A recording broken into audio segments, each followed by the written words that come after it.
মূলত ক্রিকেট মাঠে সাধারণত আমরা দেখে থাকি ক্রিকেট খেলোয়াড় কিংবা ক্রিকেট ভক্তদের। তবে ক্রিকেট খেলার উন্মাদনা যে কতটা তা বিগত 5 বছর থেকে প্রমাণ করে চলেছে দুর্গাপুর মহকুমা আদালতের বার অ্যাসোসিয়েশনের অ্যাডভোকেট কাপের উদ্যোগ।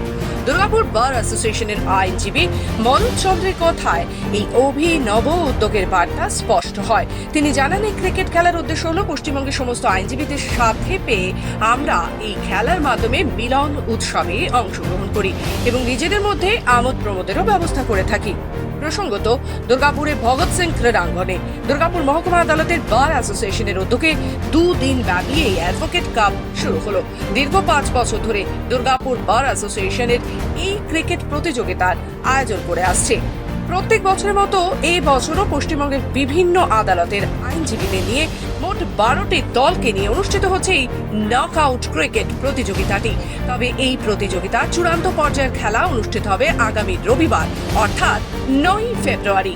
দুর্গাপুর বার অ্যাসোসিয়েশন দ্বারা আয়োজিত এই ক্রিকেট প্রতিযোগিতার উদ্যোক্তাদের কথায় জানতে পারা যায় তা বার অ্যাসোসিয়েশনের প্রাক্তন সভাপতি স্বর্গীয় দিলীপ সিনহা ও অত্যন্ত কনিষ্ঠ আইনজীবী অভিরূপ চ্যাটার্জির স্মৃতির উদ্দেশ্যে এই প্রতিযোগিতাটির আয়োজন করা হয়েছে। এই ক্রিকেট খেলাটা প্রতি বছরই হয়। আমাদের দুর্গাপুর বার অ্যাসোসিয়েশনের সহযোগিতা এবং অ্যাডভোকেটস অফ দুর্গাপুর এরা সব পরিচালনা করছে এই খেলাটাকে।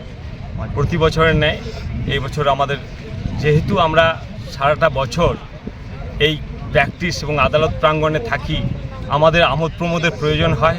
তাই এই প্রত্যেকটা বার অ্যাসোসিয়েশনের পশ্চিমবাংলায় আমরা অনুরোধ জানাই যাতে করে তারাও আমাদের সঙ্গে সহযোগী হয়ে একসঙ্গে আমোদ প্রমোদ করি খেলাতে, এবং তাতে কী হয়, মিলন বন্ধন হয় প্রত্যেক আইনজীবীদের সঙ্গে। এবং এই উদ্দেশ্যে নিয়ে আমাদের করেছি। এবং এই বছর আমরা আমাদের বার অ্যাসোসিয়েশনের প্রাক্তন প্রেসিডেন্ট স্বর্গীয় দিলীপ সিনহা এবং আমাদের অত্যন্ত কনিষ্ঠ এবং অত্যন্ত প্রিয় ছেলে অভিরূপ চ্যাটার্জি, তার স্মৃতির উদ্দেশ্যে আমরা এই টুর্নামেন্টের আয়োজন করেছি।